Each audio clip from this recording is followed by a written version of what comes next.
In the wild wasteland of Fallout New Vegas, there are a wide variety of different adventures that you can embark on. Whether it be helping a group of ghouls take a rocket ship to the far beyond, or getting your robot dog a new brain. And maybe if that's not your style, you could convince some kid to give you a toy laser gun that turns out to be a goddamn solar beam! What have you done? You could also repair a robot that's only purpose is to, I know what you've been searching up recently. Ew, you nasty ass bastard! However, some of the most dangerous and strangest quests aren't even found in the Mojave. There are a total of 4 playable DLCs that New Vegas has to offer, each bringing you to a whole different setting with new characters, weapons, and a whole new main quest to unravel. Now, I have never played a single one of these DLCs, so in this video, not only will I be completing all of them, but I'll also be ranking them on a 3-part rating system, which consists of story, so how well I enjoyed the overall narrative and the characters tied to the main quest, and then gameplay, which will just be my experience through the combat, side quests, locations, and just overall environment and atmosphere that each map brings. And then lastly, just the rewards, which will be the weapons, armor, and perks you can bring outside into the wasteland once you've completed the main quest. Now, I should preface this before we get into the video, but throughout every DLC, I was actually doing a challenge run as a caveman, which I didn't let affect my experience too much. It just meant I could only use melee weapons and unarmed, and I was basically naked and could use any stim packs or chems throughout all 4 DLCs. But with all that being prefaced, let's get into the first DLC, which was actually Old World Blues. Now, initially, my goal wasn't actually to play the DLCs as this character. I just thought it would be funny if a caveman entered this sci-fi world with absolutely no idea what was going on, but honestly, the joke was on me because I didn't understand anything. The DLC starts right outside the town of Nipton at this drive-in movie theater where we can interact with this satellite displaying an eye on the screen. Now, the game warns you right beforehand that once you enter this DLC, you will not be able to return until the main quest is done, so after saying yes, we are immediately transported to this whole new area called Big Mountain, also known as the Big Empty or Big MT. Get it? Yeah? No? Oh, okay. After a quick cutscene which I did not pay attention to, we are left standing at this balcony in what looks to be a patient's gown with a bunch of scars all over our body. Now, if you came to this video looking for a good analyzation of all the DLCs, you have come to the wrong place, my friend. I am so sorry, because I'm just telling you about my experience, and my experience went absolutely fucking terribly. Now, the reason why we're here confused and covered in scars in this big dome is because of these 6 old world scientists. This is the think tank, a group of the smartest minds sent here before the bombs to research and construct new ideas to help further humanity. However, being here for so long has changed them. Ew, you nasty ass bastard! Not only physically as they're literally brains in biomed gel, but also mentally as they began horrible experiments, and unfortunately, we are their latest victim, and it is revealed that they took our brain. Jokes on them though, I wasn't using it. But they also took out my heart and spine and replaced them with advanced implants, which is also the reason why I can't attack them, as I am under their pacification field. Notice how before I said there were 6 scientists though, because there's only 5 here in the think tank, and that's because the 6th is right there threatening them from his own location called the Forbidden Zone. This is the main antagonist of the DLC named Dr. Mobius, who is constantly trying to instill fear into his former colleagues, and with the think tank being too scared to leave the sanctity of their dome, they sent me out to get 3 pieces that will help infiltrate the Forbidden Zone in hopes that I can defeat Dr. Mobius. I'd love to tell you that this DLC went well, however, letting a cybernetic caveman into this experimental facility went terribly wrong for everyone. Wait, shit about it. Oh my god! Oh my god, look at this, the cheeks are out. Get back over here, boy! Oh my god, Gabe is really strong! Oh, Gabe is dead now. I'm gonna oral by smash him. I'm gonna make it sensual. Get over here. Oh my god, he can. Oh shit, that thing just blew up and almost killed me. Bro, I got these boys rolled over. I said roll over and play dead, and look, they did it. Who are you? Oh my god, you actually did a lot of damage. Oh my, stop hitting me. Oh, you're dead. Mobius, I'm sorry. No, Mobius. Oh my god, I feel so bad. Oh my god, I'm bald. Why am I bald? Oh, we don't even gotta talk.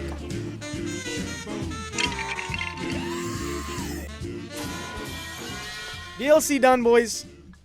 Everyone's dead. I win. That's how it goes. Yep, that's right. The cavemen entered Big Mountain and left no survivors. Definitely a regrettable way to play, so on my own personal time, I did replay some parts, but with all that being said, let's just get straight into the rating. Now, the story, I literally had to watch a video on because I didn't understand it. I originally thought it was just about these 6 crazy scientists who do all these fucked up experiments, and they all constantly beef with each other, but turns out it's actually about these 6 scientists who, yeah, they do horrible experiments, And they also have recursive memory, which keeps them in an infinite loop so that they never leave Big Mountain. And this all would have been revealed to me if I actually picked the right dialogue options instead of just smashing everything. So, yeah, pretty good story if I paid attention. Who would have thought? Granted, my experience in this DLC was definitely soiled by the multitude of factors, mostly coming from my challenge run, as I couldn't use many of the tools given to me, like the sonic emitter and that sexy ass stealth suit that everyone glazes. And by the end of the DLC, I had advanced radiation poisoning and half my limbs were crippled, which was all totally on me. But Big Mountain as a map definitely was a bonus, as it was vast and had so many different locations that all looked very unique. And it did offer a lot of different enemies, like the lobotomites, spore carriers, and Y12 trauma override harnesses. However, I gotta mention the excessive amount of Robo-Scorpions. You made progress on a quest? Robo-Scorpions. You got some new loot? Robo-Scorpions. Did you just leave that building? Robo-Scorpions. Did you just fucking breathe? Robo-Scorpion! Even the main boss of the DLC was a goddamn Robo-Scorpion. But to be perfectly frank, I think the majority of players only go to this DLC for the weapons and armor, which do age very well. They have high DPS, and they also sell for a lot of caps. So with all that being said, I have to give a final rating to Old World Blues, a 7 out of 10. It was a very chaotic and confusing sci-fi journey that felt like one long mission into the experimental horrors that lie in some of the smartest minds. Going into the next DLC, I traveled near Vegas to come help the Happy Trails Caravan Company make their way to Zion National Park. This is the start of the Honest Hearts DLC, which, unlike the Old World Blues one, it immediately starts with action as the people that I was traveling with are murdered by these tribesmen holding rifles. And honestly, they cooked me. I was not expecting them to do that much damage, but they did. Inevitably, after killing them, walking up the trail, I am helped by a man named Follows Chalk. Hoy, white legs don't leave survivors often. You're some kind of lucky, let me tell you. He gives us a brief rundown of what's going on here in Zion. Basically, he's part of a tribe called the Dead Horses, whose leader is a mysterious man named Joshua Graham. And currently, all the people in Zion are at war with a rival tribe called the White Legs, who were promised a spot in Caesar's Legion if they destroyed everyone in Zion, which we quickly learn is possible, as the same fate happened in New Canaan, which forced all the survivors to flee into Zion. Before meeting with Joshua, though, we get an excellent intro into the Zion Canyon, which is just this beautiful valley that seems almost untouched by the bombs. With their clean water and rocky environment rich with plant life, I kid you not, I spent like a solid 20 minutes just picking up consumables, which made this DLC just perfect for a caveman like myself. What? Show respect, Auslander. Joshua Graham, greatest war chief. What was that about? Finally, meeting Joshua Graham, we come face to face with the infamous Burn Man that is so feared throughout the Mojave. Now, for anyone who doesn't know who Joshua Graham is, he is one of the most interesting and revered characters in all of Fallen New Vegas, as before becoming the infamous Burn Man, he was actually the former legate of Caesar's Legion. The very same legate who fought at Hoover Dam and failed. This led to him being ostracized and punished by Caesar, who lit him on fire and threw him into the Grand Canyon to make an example of him. That very same man who was lit on fire and thrown into a Grand Canyon is this very same man who's standing here before me. Now, luckily for us, Joshua can actually help us escape Zion, but first we need to get some supplies for the upcoming battle against the White Legs, because even though the Dead Horses are a formidable group, they won't step into any of the pre-war buildings as they see them as cursed. Oh, return. Whew, glad to hear it. That'll be some happy mama, huh? Nice. Oh, we got a war club. Nice. Oh my gosh. Oh my gosh, I go so far with this. Check it out. I think this is one of my missions, no? Yeah, gone fishing. Search for walkie-talkies. Okay. Oh, shoot.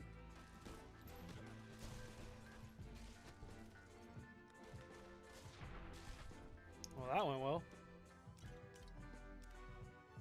What's in here? Dead horse stalker? Oh my god, it's just his head. Oh, a compass. Repair the compass with parts. Wait. Oh, I did it. I didn't even know I had enough like skills. Oh yeah, that's a bunch of children. What the hell? General store.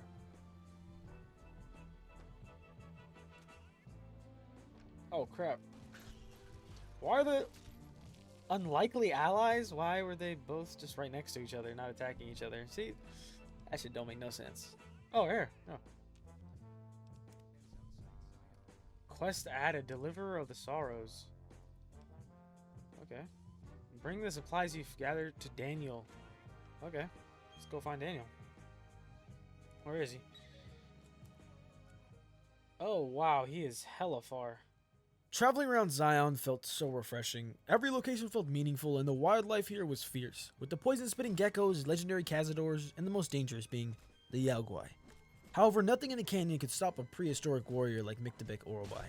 I was right at home, and before I knew it, I was almost done with the DLC as I had to talk to a new Canaanite named Daniel, who was with the neighboring tribe called the Sorrows, and he sent me out to blow up a cave and defeat a Whitelegs camp.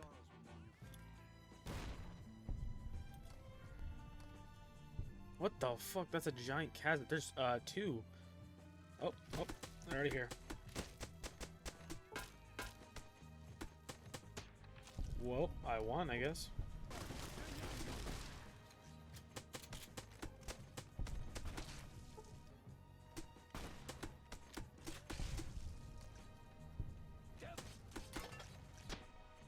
This one is mine.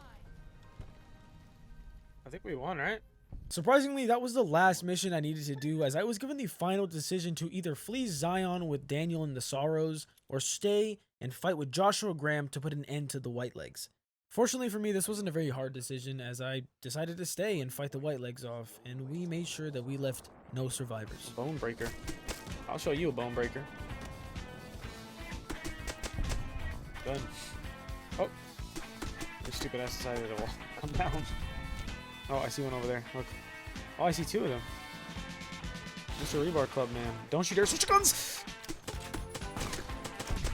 Oh my god, these fucking anti-material rifle people, dude. What the hell? Huh? You wanna come down here, bitch? Fucking material rifle, bitch. Oh, I don't like two. Two is not a good number. Oh, but if they get close, it is an amazing number. Oh, crap. Oh, your gun sucks, brother.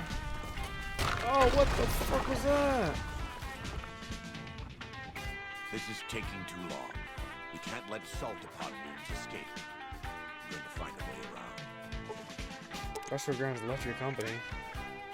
Bro, he was barely there. Oh, I done sliced your head off, Goofy. Man, that guy was screaming and shit, bro.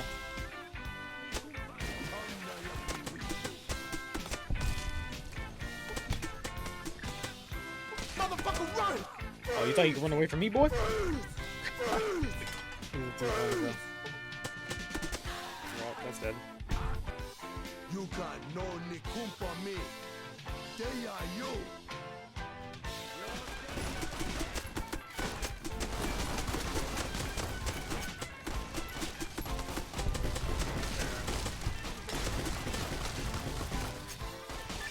It's the same end he would have met if he had died.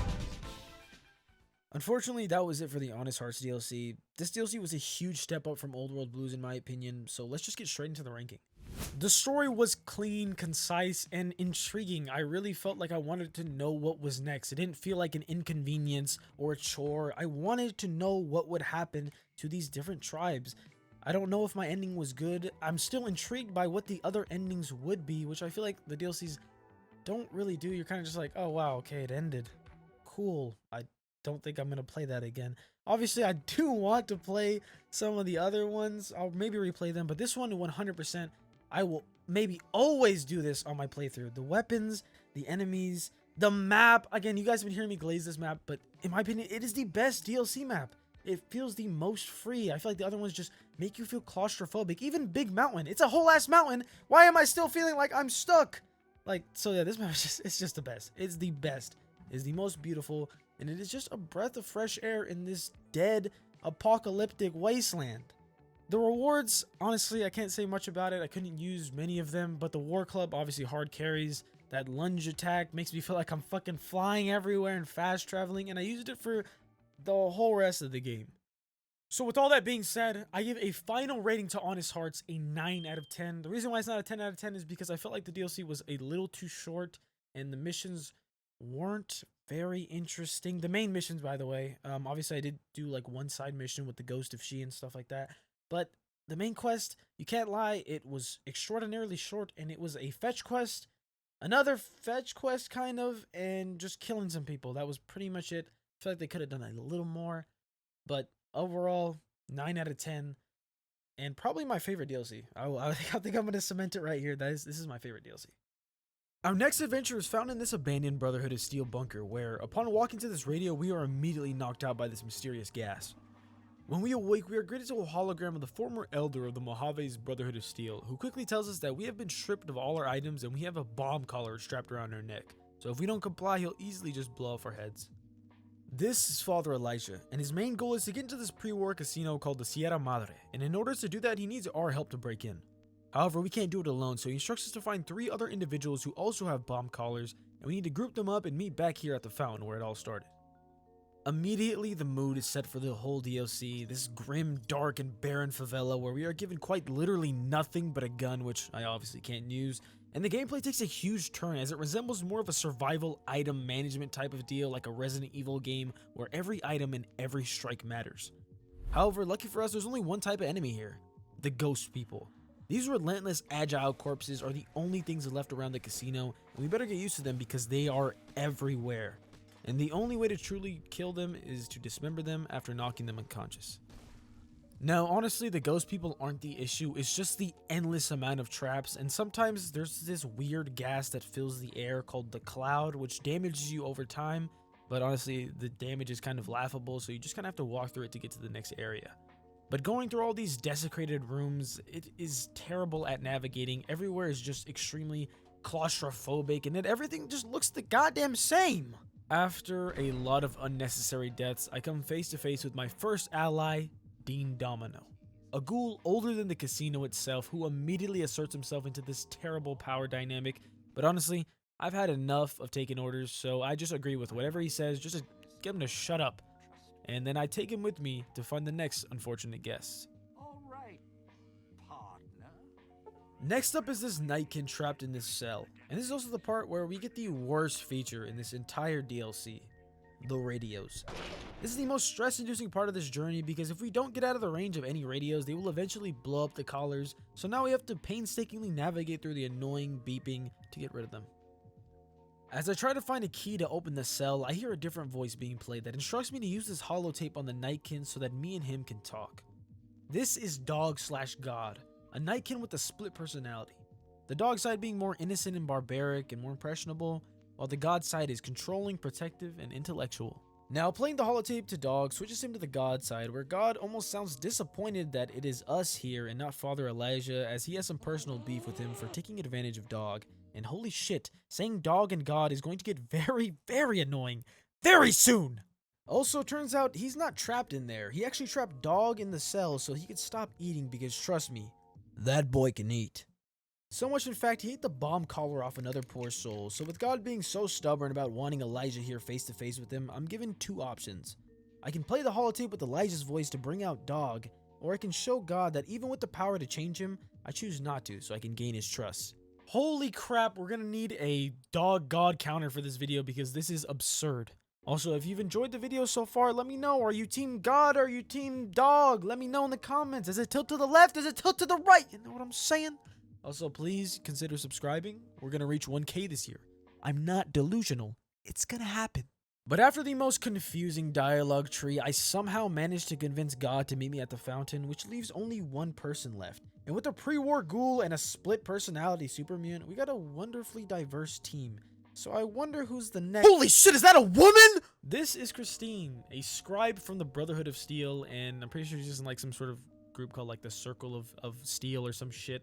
That's a badass name, by the way. But anyway, at the state I find her, she's not doing very well. After freeing her from this auto dock, we clearly see that it did a number on her as she can't even speak. Once all 4 of us are at the fountain, we can finally start the next order of business, which is breaking into the Sierra Madre. Father Elijah's next order is that we need to start something called the Gala event, which will start this festival kind of scenario that was meant to open the casino for the first time before the bombs dropped. But now we kind of have to recreate it, so we need to bring all 3 of our newfound allies to these 3 specific locations.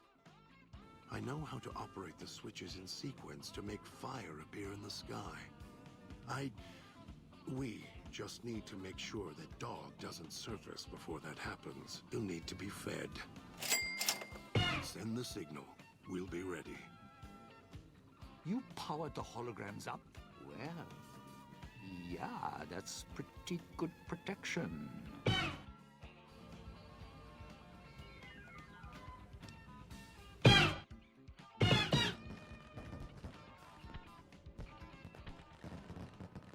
Once the gates to the Sierra Madre are open, everyone rushes to the casino. I think I'm the last one there, by the way, and I am immediately knocked out once entering the building. When I awake, Father Elijah tells me that there's some issues I need to cover, and the issues are my former allies. He wants me to end them because they're causing problems. However, I'm not doing that because these are my homies now, so I have to go on my mission to save all 3 of them. You were there all the time. All the time. You were there. And so close. Together. I don't know you. Yet I feel like I do. And a feeling of gratitude. Let's hear this boy sing.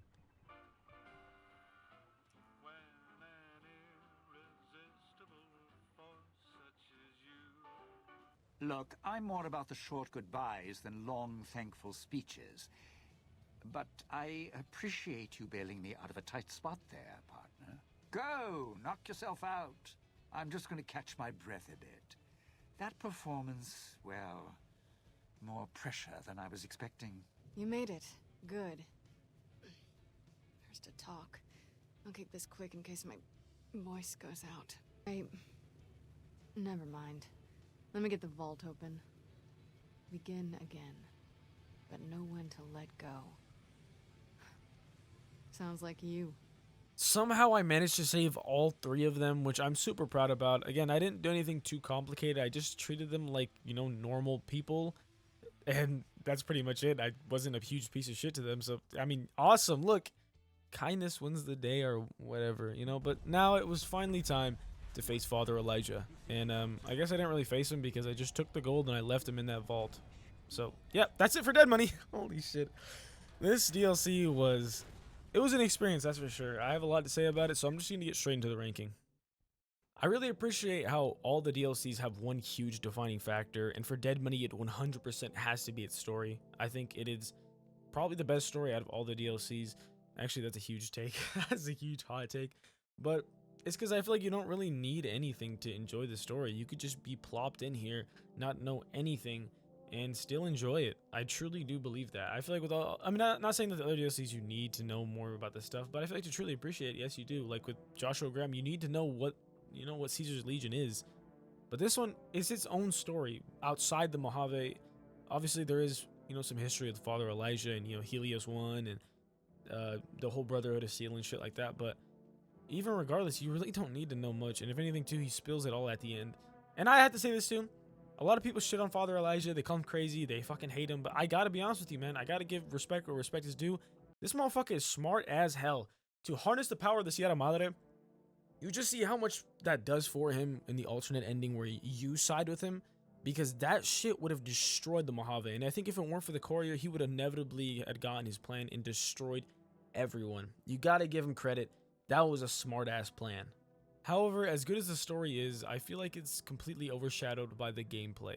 Now, don't get me wrong, I love that Resident Evil Dead Space turn that it takes, where you just don't feel safe anywhere. It's claustrophobic, it's dark. The whole atmosphere is amazing, but you cannot lie. You just get punished for everything in this DLC. Regardless if you enter a new area or make some progress, you are truly punished by everything. Whether it be like 5 ghost people, 2 holograms, a billion traps, or the fucking radios. I feel like the radios are 100% the most cruel thing that this DLC was given. At the end, I can truly understand why people don't want to replay this DLC. The gameplay isn't very fun, and the rewards aren't very fulfilling, so why would I just play it just to relive the same story? I can totally understand that, but I do think that this DLC is way too overhated. A lot of people complain about the ghost people. A lot of people complain about the gas, and I don't understand why. Like, I really don't. Going into this DLC, I knew it was the most controversial. I knew it was the most hated, but playing it now, I'm kind of just thinking that those people were they just hated their lives or something, because this shit was not that bad, man. And I think on my second playthrough, I'll probably know where all the radios are and all the bombs, so I won't have such a hard time. But with all that being said, I gotta give the final rating to Dead Money a 6 out of 10. I really wanted to put it over Old World Blues, but I did enjoy Old World Blues. The gameplay wise, I did enjoy a little more. But the story, I'm telling you, the story, man, is just, it's something else. Lastly, to end off all these amazing adventures, we have our final journey into the Lonesome Road. Now, this DLC is actually the shortest, but by far the most unique, as unlike the others, this isn't some problem or some prison you need to overcome, but a journey into your past as you uncover more details about your life as a courier by this fellow courier named Ulysses, who we first speak to after activating this iBot named Eddie. Without a flag on your back, that'll end soon. Can't walk the long 15 and not have a nation's shadow fall on you. Instead of trying to leave and solve some problem, we instead dig further into the secrets of the Divide. We are free to leave at any time, but obviously we don't, because there's something Ulysses knows that we don't. The Divide is a cruel and cold place with the toughest enemies this game has to offer. Whatever can manage to survive here deserves it, because the Divide takes a toll on even the toughest warriors. The first enemies we come across are these marked men, Legion and NCR troops brought together purely by the means of survival. They're a unique type of ghoul that cling on to life still, even though they are in constant pain with their skeletal muscle tissue being visible. In order to even progress in the Divide, you actually need to blow up these warheads to clear a path. The radiation here is brutal, and so are the enemies, as they all have endgame gear. Super sledges, anti-material rifles, plasma casters. Shit gets wild. Even the creatures here are lethal, as we come across a new enemy called the Tunneler, who are kind of just like these reskin spore carriers, and also an absurd amount of death claws.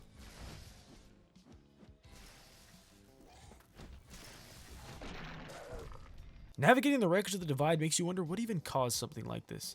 And as you travel further in, Ulysses always finds a way to allude to the fact that everything here is your doing. And we keep proving that true as we blow up more and more of the Divide, till inevitably we are condemned to repeat our mistake as we blow up yet another missile into the Divide. This sets everything into motion as our companion is ripped away from us and we battle to finally confront Ulysses.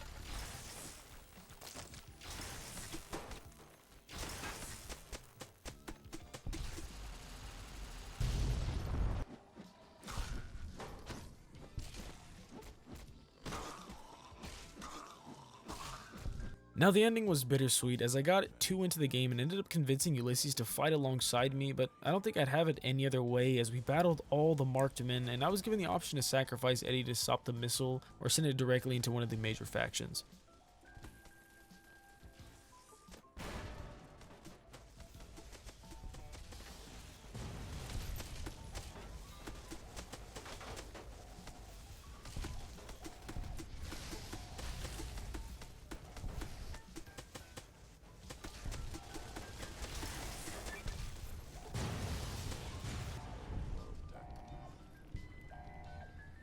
And after learning about Eddie's mission to Navarro, I just couldn't bring myself to do it. So I just decided to nuke the NCR, which I would soon regret, but that was for later.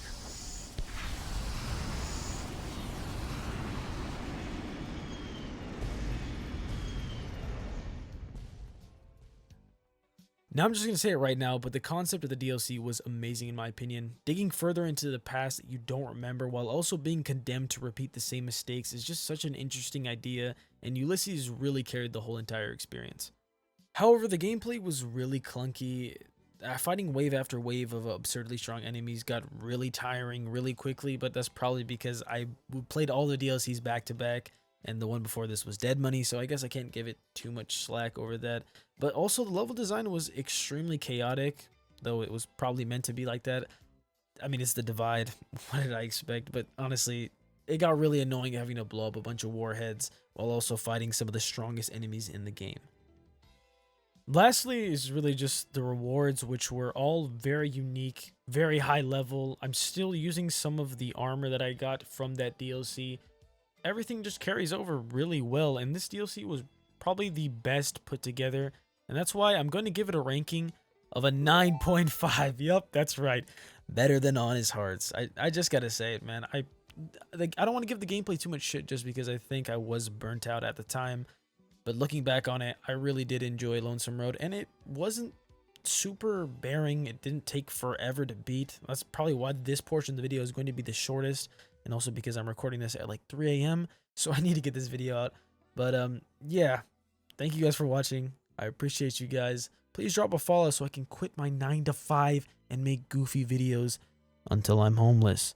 But yeah, thank you guys for watching. Expect more uploads, and I love you. God bless.